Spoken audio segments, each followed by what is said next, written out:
Et par ailleurs, 2 hôpitaux de Toronto ont déclaré des éclosions de COVID-19. L'hôpital Western et le centre de santé Saint-Joseph. On fait le point avec Marie-Hélène Rattel. Alors Marie-Hélène, les 2 hôpitaux confirment que des patients ont contracté le virus après avoir visité l'établissement. Oui, tout à fait. Il y a aussi des membres du personnel qui ont obtenu un diagnostic positif à la COVID-19.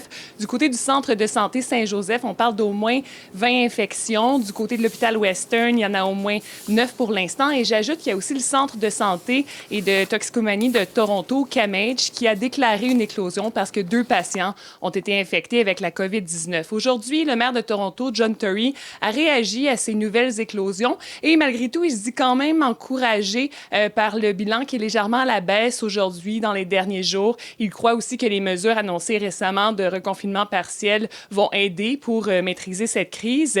Et j'ai parlé aussi avec un infectiologue du temps froid qui s'installe. Qu'est-ce que ça veut dire alors que les rassemblements à l'extérieur vont être moins populaires au cours des prochains mois? On peut écouter ses observations là-dessus. Il s'agit d'une transmission en partie par l'interaction sociale à l'intérieur, mais aussi on a beaucoup des écoles secondaires et universités et collèges qui sont ouvertes. Parmi eux, pas seulement les gens qui fêtent, mais qui sont ensemble, qui travaillent ensemble, qui sont à bibliothèque ensemble, on verra la transmission. C'est parce qu'on n'a pas le port de masque répandu pour tous les moments où on est ensemble. Et vous le disiez, le confinement partiel se poursuit et dès minuit, il y a de nouvelles restrictions qui vont entrer en vigueur dans la région de York.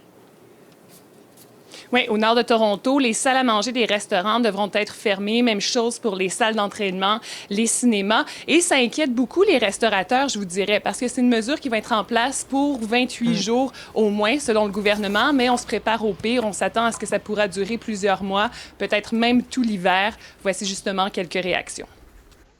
This time around, restricting restaurants, closing restaurants, it's actually more concerning, it's more critical because this businesses, a cash flow industry, has been running debts. They have loans to pay, and it's getting critical.